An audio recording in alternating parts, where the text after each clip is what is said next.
fue a su cuarto, sacó un frasco que tenía en el que había guardado moneditas a forma de ahorro y vació completamente el frasco y empezó a contar una y otra vez las moneditas hasta que estuvo segura de la cantidad que tenía. Volvió a meter las monedas en su frasco, se escabulló por la parte de atrás de la casa y caminó unas cuadras hasta una farmacia. Cuando llegó a la farmacia, se acercó al dueño de la farmacia y le habló, pero el dueño estaba platicando con su hermano que acababa de llegar de viaje. Tenía mucho que no lo veía y estaba platicando con su hermano, estaba ocupado y veía a ella que no le hacía caso. Así es que ella fue y tiró de su ropa y le dijo: Señor, Señor. Y entonces el farmacéutico, un poco molesto, le dijo: estoy ocupado platicando con mi hermano que hace mucho tiempo que no lo veo. Y la niña le dijo: bueno, es que yo quiero hablarle de mi hermano. Él está muy enfermo y quiero comprar un milagro. ¿Cómo? No te entiendo, le dijo el farmacéutico. Y la pequeña Tess le dijo: mi hermano se llama Andrés y tiene un tumor creciéndole en su cabeza. Y dice mi padre que solo un milagro lo puede salvar. Así es que yo le pregunto: ¿cuánto cuesta un milagro? El farmacéutico le dijo: aquí no vendemos milagros, pequeña. Lo siento, pero yo no te puedo ayudar. Y la niña insistió y le dijo: mire, yo tengo el dinero para pagarlo y si no es suficiente, conseguiré el resto. Solo dígame cuánto cuesta un milagro para salvar a mi hermano. De pronto, el hermano del farmacéutico, que había llegado de visita y que era un señor muy elegante, le dijo, se inclinó hacia ella y le dijo: ¿qué clase de milagro necesita tu hermanito? No lo sé, dijo Tess, solo que está muy enfermo y que necesita una operación, pero mi papá no puede pagarla y yo quiero usar este dinero para pagarlo. Y el hombre le preguntó: ¿cuánto dinero tienes? Y ella le dijo: tengo $1.11. Es todo lo que tengo, pero si usted necesita puedo conseguir más. Y el hombre, sonriendo, le dijo: pues qué coincidencia, $1.11 es justo el precio del milagro para tu hermano. Así que este varón muy elegante tomó el dinero de la niña, tomó a la niña de la mano y le dijo: llévame a tu casa, quiero ver a tu hermano y conocer a tus padres. Veamos si yo tengo el milagro que tu hermano necesita. Este hombre era el doctor Carlton Armstrong. Era un cirujano especialista en neurocirugía. Y un par de días después lo internaron, lo operó sin costo alguno. Y a los pocos días Andrés estaba de regreso en su casa con buena salud. Los padres de la niña, felices de las circunstancias que llevaron a ese doctor hasta su puerta, empezaron a decir: esta cirugía ha sido un milagro para nosotros. Y la mamá preguntó: yo me pregunto cuánto habrá costado este milagro. A lo que la pequeña Tess solamente sonrió. Ella sabía exactamente cuánto había costado el milagro: $1.11 más la fe de esta pequeña niña. Queridos amigos, todos queremos milagros. ¿Hay alguien aquí que no quiere un milagro en su vida alguna vez? Todos queremos milagros. Cuando estamos en medio de la crisis, cuando estamos en medio del dolor, en medio de la enfermedad, un milagro es una excelente noticia para cualquiera de nosotros. Porque un milagro puede transformar nuestro dolor en alegría. Un milagro puede transformar nuestro dolor, puede transformar nuestra decepción en esperanza. Si los milagros pudieran venderse en las farmacias, habría colas, así como se forman ahora para vacunarse del COVID. Habría colas en las farmacias queriendo comprar los milagros. Queridos amigos presentes, queridos amigos en las redes sociales, yo les pregunto: ¿algunos de ustedes han recibido algún milagro, ya sea en el pasado, ya sea recientemente? Y también les pregunto: si ustedes fueron bendecidos con un milagro en su vida, ¿qué efecto tuvo ese milagro en su vida? ¿Qué cambió en ustedes por haber recibido ese milagro? ¿Cómo eras antes de recibir el milagro y cómo eres ahora después de haber recibido el milagro? Y hoy vamos a continuar con nuestra serie de prédicas de la esclavitud a la libertad. Estamos leyendo todos los días Éxodo. Y nomás quisiera saber de curiosidad, ¿cuántos de ustedes todas las mañanas siguen los devocionales leyendo el libro de Éxodo? A ver, levanten su mano. Ok, los que no tienen tache por esta mañana. No, es cierto. Están cordialmente invitados. Todas las mañanas estamos siguiendo la lectura de Éxodo. Vamos en el capítulo 17, empezando el 18. Están cordialmente invitados. Y lo que estamos viendo aquí es que Dios hizo muchos milagros. Muchos milagros.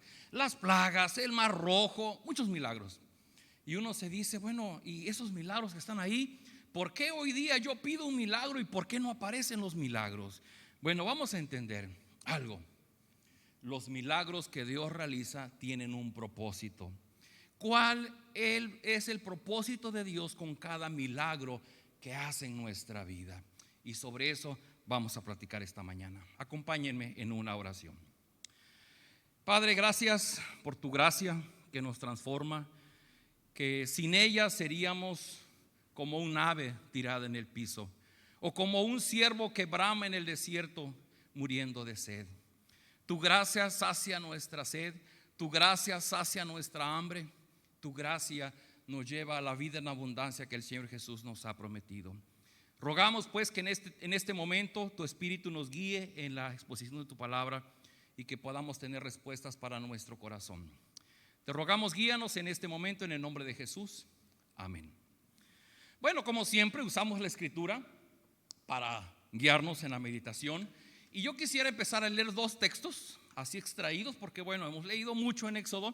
Dos textos, uno está en Éxodo capítulo 6, versículos 6 y 7, que está en su pantalla, y les invito a que lo lean en voz alta junto conmigo. Dice así: así que ve y diles a los israelitas, yo soy el Señor, voy a liberarlos con gran despliegue de poder y con grandes actos de justicia. Haré de ustedes mi pueblo y yo seré su Dios. Así sabrán que yo soy el Señor su Dios, que los libró de la opresión de los egipcios. Bueno, he pintado en amarillo precisamente que dice: voy a hacer gran despliegue de poder con grandes actos de justicia. Estas frases se repiten de continuo. Vamos a leer en Éxodo 7, versículos 3 al 5. Lean conmigo por favor y dice: yo voy a endurecer el corazón del faraón, y aunque haré muchas señales milagrosas y prodigios en Egipto, él no les hará caso. Entonces descargaré mi poder sobre Egipto con grandes actos de justicia. Sacaré de allí a los escuadrones de mi pueblo, los israelitas. Y cuando yo despliegue mi poder contra Egipto y saque de allí a los israelitas, sabrán los egipcios que yo soy el Señor. Solamente tomé dos textos, la verdad es que hay muchos más y no hay tiempo de leerlos ahorita.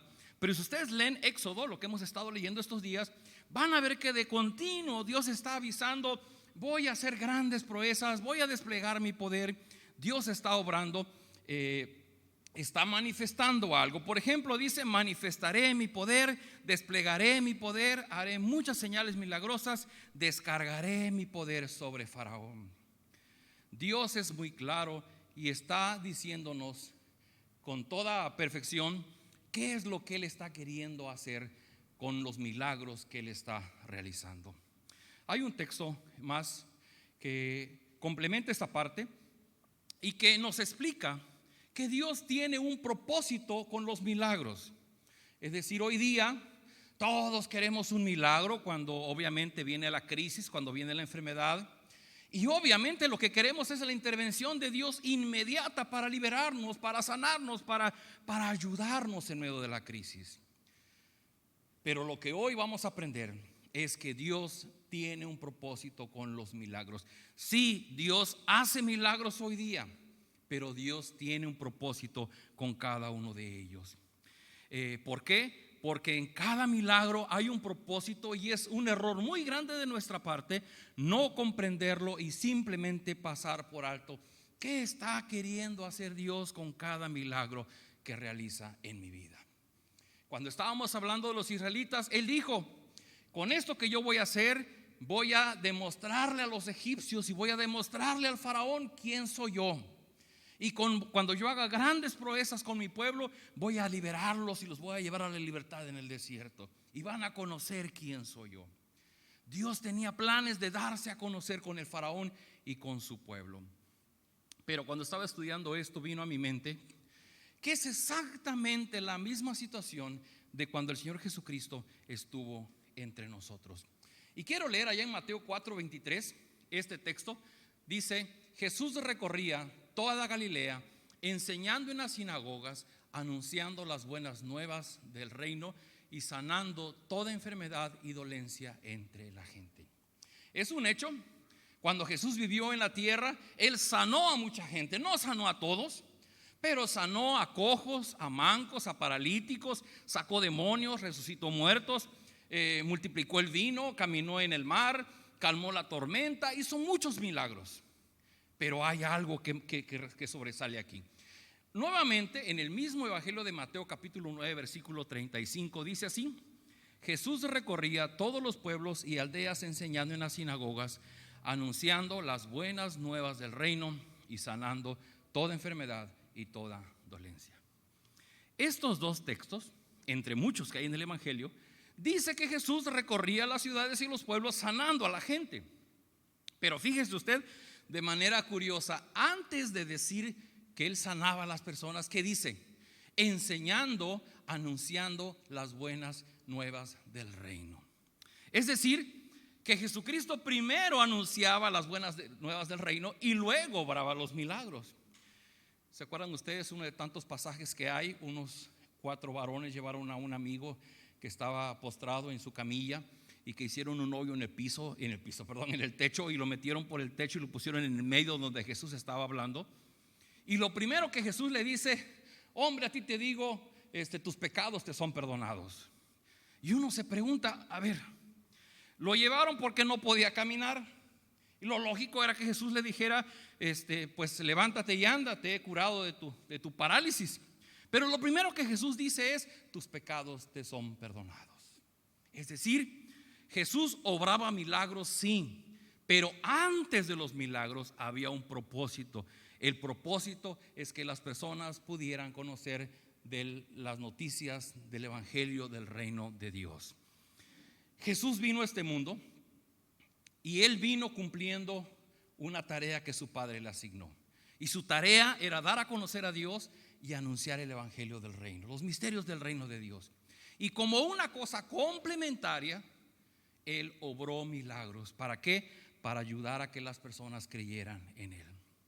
Y esto marca una gran diferencia para nosotros, queridos amigos. No es lo mismo buscar solo los milagros que vienen de parte de Dios, que buscar primero el reino de Dios y que después venga el milagro. Y quiero decirlo con mucha claridad: hoy día, en medio de tantas crisis que vivimos, es muy común que las personas claman por un milagro. Quieren que aparezca un milagro en su vida, pero no tienen ni idea del evangelio de Jesucristo. No saben ni quién es Jesús. No saben que Jesús vino a dar su vida en la cruz del Calvario para lograr el perdón de nuestras faltas delante de Dios. En muchas ocasiones, en la misericordia de Dios, se obran milagros. Las personas sanan, las personas salen de su crisis, y las personas continúan con su vida como si nada hubiera pasado. Quiero decirlo muy claramente: hay un propósito en los milagros que Dios realiza. ¿Por qué son necesarios los milagros? ¿Por qué el Señor Jesús tuvo que realizar milagros? Les voy a decir algo: porque nosotros, las personas, tenemos un gran problema. ¿Cuál es ese gran problema? Que nos cuesta mucho trabajo creer en Dios. Bueno, no es que nos cueste trabajo, es imposible creer en Dios. No podemos creer en Dios porque no lo vemos. No podemos creer en Dios porque no lo podemos palpar, no lo podemos tocar. Y entonces lo que hacemos es que nos inventamos ídolos o dioses por algo. Lo vamos a ver en una de las prédicas. En el segundo mandamiento que Dios le dio a Moisés para su pueblo, le dijo: no te harás imagen, ni ninguna figura, ni arriba en el cielo, ni abajo en la tierra, ni debajo de la tierra. ¿Por qué? Porque lo hemos dicho en otras predicaciones, nuestro corazón es una fábrica de ídolos. Cuando pedimos un milagro de parte de Dios y sentimos que Dios no nos responde, pues entonces vamos y tocamos cuanta puerta nos encontramos. Ya no nos interesa quién haga el milagro, lo que queremos es que se haga el milagro. Queridos amigos, nuestro gran problema es nuestra dificultad para creer en el Dios que es invisible, en el Dios que nos creó, que es el Dios soberano, pero que no lo podemos tocar. Y entonces por esa razón nos es más fácil tener la idea muy común de creer en un Dios soberano. Y le preguntas a las personas: ¿tú crees en Dios? Sí, claro, es el ser supremo, pero Él está allá arriba y yo estoy acá abajo y no tenemos nada que ver. Él en lo suyo y yo en lo mío. Por esa razón nos es más fácil entender e interpretar nuestra vida de acuerdo a nuestro propio razonamiento y de acuerdo a nuestra propia imaginación. Nosotros tenemos un libro que se llama Biblia y creemos que es el libro que Dios nos ha dado para conocerlo a Él, para conocer qué está haciendo y para interpretar nuestro mundo, para interpretar nuestra realidad. Cuando nosotros no tenemos la Biblia, entonces lo que vamos a hacer es que vamos a buscar interpretar nuestro mundo como podamos. Por esa razón, por nuestra dificultad de creer en Dios, es que nos es más fácil tomar decisiones de acuerdo a nuestros propios criterios e intereses sin tomar en cuenta a Dios. Queridos amigos, la Biblia es muy clara y nos enseña que tenemos una mente cerrada y que somos incapaces de creer por nuestros propios medios en la persona de Dios. Somos incapaces de creer en el gran yo soy que nos menciona la Biblia. Nos cuesta mucho trabajo creer en su poder y en su amor. De hecho, una de las cosas que mucho sucede no sé si a ustedes les ha pasado, pero llega a suceder, nuestra vida está más o menos bien y de repente nos sucede algo que no esperamos, ¿no? Nos asaltan, perdemos el celular, chocamos el coche, chocamos con una moto, etcétera. Algo nos sucede. Y lo primero que salta en nuestra cabeza es: Dios ya no me quiere, Dios no existe, Dios se descuidó, a Dios yo no le intereso, porque si Dios existiera no hubiera pasado esto. Y en nuestra mente finita tratamos de explicar nuestra realidad en función de si Dios obra los milagros o no en nuestra vida. Sin embargo, el gran problema es que solo buscamos milagros sin entender los propósitos de Dios.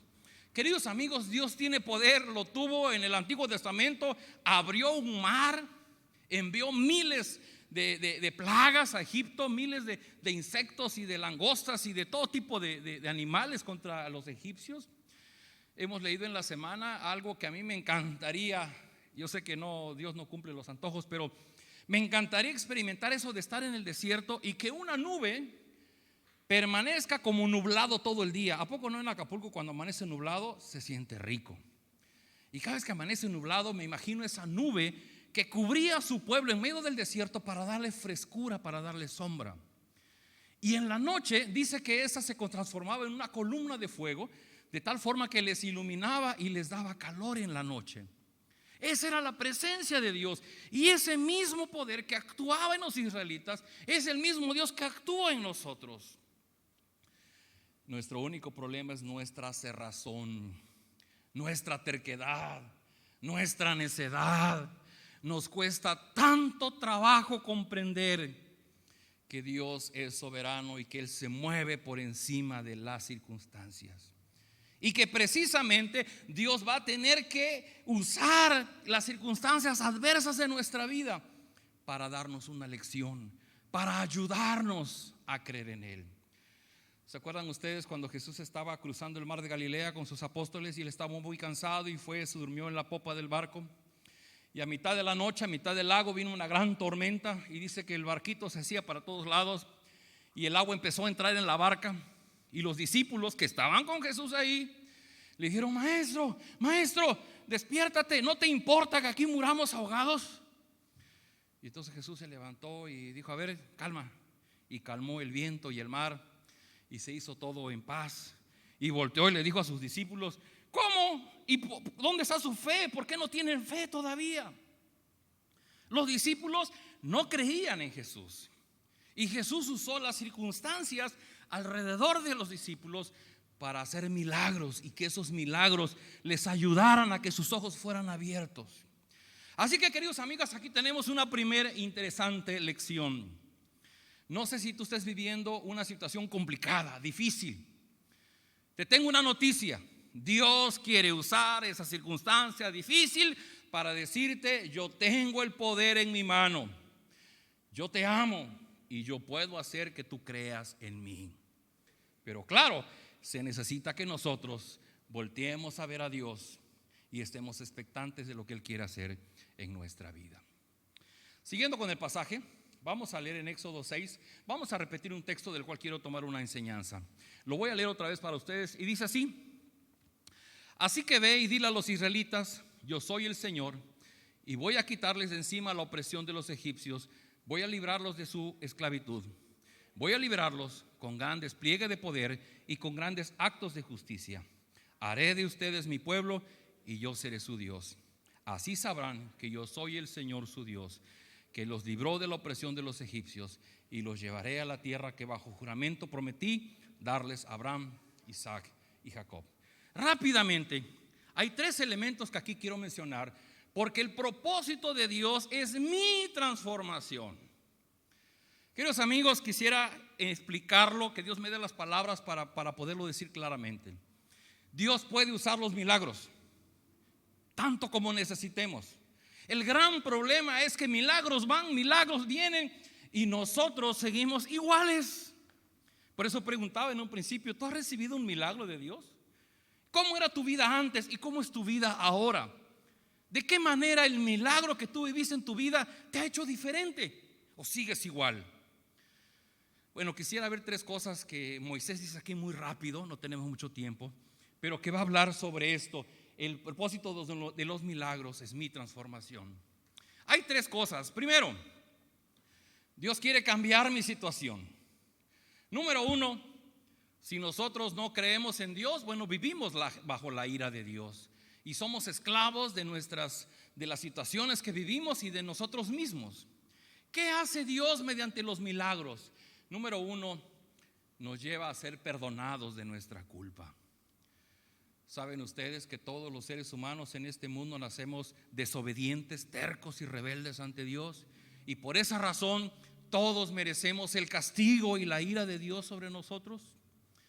Una vez que la obra de Dios se cumple en nosotros, Él quiere perdonarnos, que no haya más culpa. Para eso Cristo fue a la cruz del Calvario. Número 2, nos reconcilia y nos da paz con Dios. No sé si usted lo sabe, pero estar en paz con Dios es lo más maravilloso que el ser humano puede experimentar. Estar en paz con Dios, poderte acercar a Dios y que Dios no tenga que decirte: no te voy a hacer caso porque eres desobediente. ¿Por qué? Porque ya Cristo fue a la cruz del Calvario y Él ha conseguido reconciliarme con Dios. La otra es que Dios me hace libre de mis pasiones y de mis vicios. Si hacemos un concurso aquí, yo creo que vamos a salir empatados, porque de alguna manera todos tenemos vicios en nuestra vida y somos esclavos de nuestros vicios. Aquello que más amamos es lo que más nos esclaviza en nuestra vida. Muchas veces, si amamos tanto el trabajo, somos esclavos del trabajo. Si amamos a los hijos, somos esclavos de los hijos.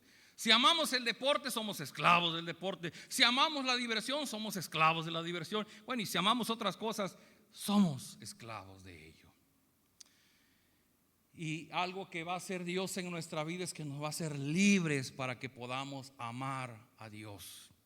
Queridos amigos, el cambio más grande que Dios puede obrar en nuestra vida es que ya no seamos esclavos, que ya no vivamos bajo la ira de Dios, sino que vivamos bajo su perdón, en paz, libres y libres para amar y para obedecer a Dios. La segunda cosa es que dice el pasaje que Dios va a obrar para darnos pertenencia e identidad. Le dice a su pueblo de esta manera, le dice: haré de ustedes mi pueblo y yo seré su Dios. Una de las cosas que Dios va a hacer a través de los milagros, dice: haré de ustedes mi pueblo y yo voy a ser tu Dios. ¿De qué está hablando Dios aquí? Está hablando de que antes nosotros éramos extraños, éramos extranjeros para Dios.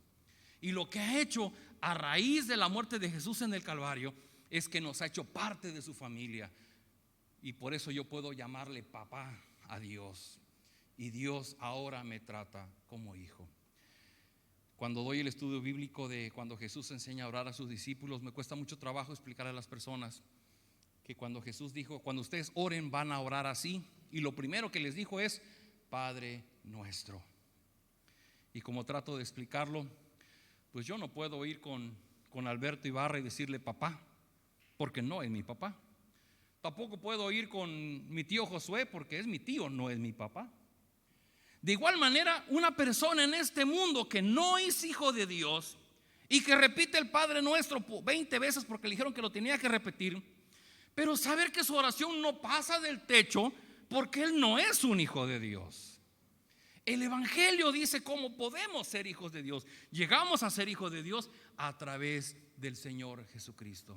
Y entonces sí, cuando somos hijos de Dios, entonces podemos decirle papá, no padre, papá.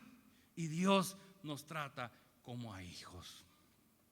Y la tercera cosa que Dios hace con nosotros es que nos promete una herencia. Antes de que nosotros conozcamos a Dios, vivimos sin futuro, vivimos sin esperanza. Y el pasaje dice, y los llevaré a la tierra que bajo juramento le prometí darle a Abraham, Isaac y a Jacob. Queridos hermanos, lo más grande que podemos recibir es una herencia de parte de Dios. Dios ha prometido darnos muchas cosas y Dios las va cumpliendo en el tiempo. Una de ellas es que nos prometió a su Espíritu Santo, dice Pablo, que es la garantía de nuestra herencia. No hay otra manera de explicarlo. Cuando usted compra un terreno, cuando usted compra su casa, usted va al notario y le dan un documento que se llama una escritura. Y esa escritura pues está registrada. Y cuando usted le dice, oye, ¿y cómo puedo yo saber que ese terreno es tuyo? Porque tengo mi documento, tengo mi escritura. Bueno, nosotros que somos hijos de Dios, ¿cómo puedo saber que soy hijo de Dios? Porque he sido sellado con la presencia del Espíritu. El Espíritu Santo, dice Pablo, es las arras, es la promesa, es la garantía de que yo soy un hijo de Dios. Y por lo tanto yo tengo una vida, una relación con Dios por la eternidad. Y Dios me ha prometido una vida celestial. Queridos amigos, ¿de qué estamos hablando con esto de los milagros? Dios ha diseñado una serie de propósitos para cumplirse en tu vida. Y Dios va a usar los milagros como un pretexto, como una razón para obrar los milagros en tu vida y que tú puedas recibir esa transformación, esa bendición que viene de Dios para ti. Así que lo más importante en los milagros no es el hecho en sí. Lo más importante en los milagros somos las personas. Dios demostró su poder sobre Faraón, pero lo que quería es que su pueblo fuera libre. Jesús realizó muchos milagros, pero lo que Jesús quería es que las personas conocieran el mensaje del Evangelio. Queridos amigos, déjenme decirlo así, el plan de Dios no es regalar milagros. Regalar milagros es algo sin sentido. Lo que Dios quiere es que nosotros experimentemos la transformación, porque una vez que llegamos ante Dios, Él cambia nuestro carácter, cambia nuestra persona, cambia nuestra situación, porque Él nos da una identidad y porque Él nos promete una herencia. Por lo contrario, cuando solamente aspiramos a un milagro, ¿cuántos milagros pasan todos los días? Cada día que despertamos por la mañana, que abrimos los ojos, es un milagro, el milagro de la vida. Cada mamá que se alivia y nace un bebé de sus entrañas es un milagro, el milagro de la vida. Hoy día, ¿cuántas personas les ha pegado el COVID y se han levantado? Es el milagro de la vida. Cada plato de comida que usted tiene en su casa es un milagro de parte de Dios. Cada vez que usted sale por la mañana de su casa a trabajar y regresa por la tarde y regresa sano y salvo, es un milagro de Dios. Si usted puede voltear a su derecha y ve a su esposa, o voltea a su izquierda y ve a su esposo, o ve hacia enfrente y encuentra a sus hijos, ese es el milagro de Dios. Dios sigue haciendo milagros, pero la pregunta es, ¿pero qué ha sucedido en tu vida? ¿Cómo ha impactado eso tu vida? Recuerdo que cuando me accidenté, mi papá me invitó a la iglesia que él dirige en Maranata, y yo estaba sentado hasta atrás. Y yo no sé cómo mi papá tuvo la idea de decirme: pasa al frente, hijo. Pero yo iba con muletas y caminaba con un pie nada más. Dije, me hubiera sentado adelante, pero bueno, estaba sentado atrás. Como pude, caminé con las muletas hasta el frente. Y recuerdo que en todo el pasillo hubieron hermanos que me externaron su cariño y me decían: Joel, Dios tiene un propósito para ti. Joel, Dios tiene un propósito para ti. Y yo iba pero agarrándome de las muletas, sentía que me caía, estaba yo muy débil. Y yo decía, pero propósito, ¿pero cuál? Efectivamente, nosotros no vemos el propósito de Dios en el momento en que necesitamos el milagro. Pero cuando Dios obra el milagro y vienen los días, entonces podemos ver claramente cuál es el propósito de Dios para nosotros. Queridos amigos, si ustedes son hijos de Dios y han experimentado el milagro de la salvación, eso significa que Dios ha tenido de su bondad y de su amor contigo. Ha derramado de tu gracia, de su gracia sobre ti. Pero ¿sabes qué? Dios tiene un propósito. Dios no quiere que sigas viviendo para ti mismo. Quiere que vivas para Él. Quiere que le entregues tu corazón. Dios quiere que dejes tu forma de vivir que le ofende.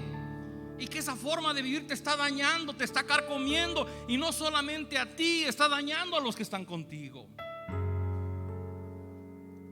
Si algo estoy convencido, que cuando vivimos fuera de los propósitos de Dios, nos destruimos a nosotros mismos y destruimos a las personas que están junto a nosotros. Queridos amigos, yo quiero terminar con una invitación. Yo no sé quiénes de ustedes han recibido un milagro, pero tal vez no lo sabían, ni siquiera habían agradecido a Dios, pero no se habían dado cuenta que Dios ha cumplido un milagro. Te ha dado la vida, te ha dado la salud, te ha dado la posibilidad de salir de tus crisis, porque tiene planes para ti, porque tiene un propósito. Pero tal vez tú te has descuidado, te has dejado de envolver por la dinámica de tu vida. Y este es un momento en el que Dios te dice: yo tengo un propósito para ti. El propósito que tengo para ti es que seas transformado por mi poder. Ese poder que actúa en los milagros es el poder que quiero usar para transformar tu mente, tu corazón, y que puedas vivir para mis propósitos. Tal vez mucho tiempo hemos sido religiosos. Tal vez mucho tiempo solamente hemos creído en un ser supremo.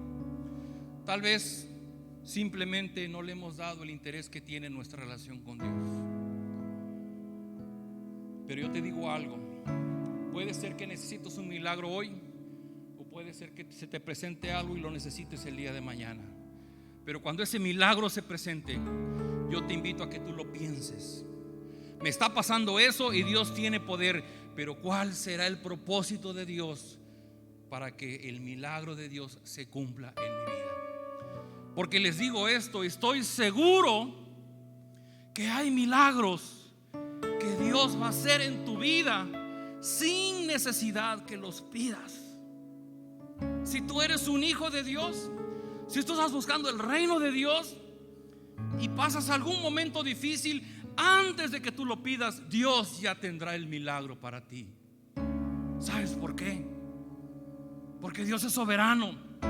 Porque Dios tiene un plan para tu vida, tiene un propósito para ti. Porque Dios quiere usar tu vida para su reino. Y Dios te va a dar la oportunidad de que tú salgas de tu crisis, de tu problema, para que cuando estés libre puedas servirle. ¿Te gustaría orar y decir: Señor, yo me he dado cuenta de esto, pero ahora yo me doy cuenta, y dar gracias si hemos recibido un milagro, y poner nuestra vida en sus manos? Yo les invito a que, si gustan, ahí en su lugar, simplemente cierren sus ojos y repitan conmigo esta oración. No es una oración mágica, es una oración que sale del corazón a nuestro Dios. Padre celestial, perdóname.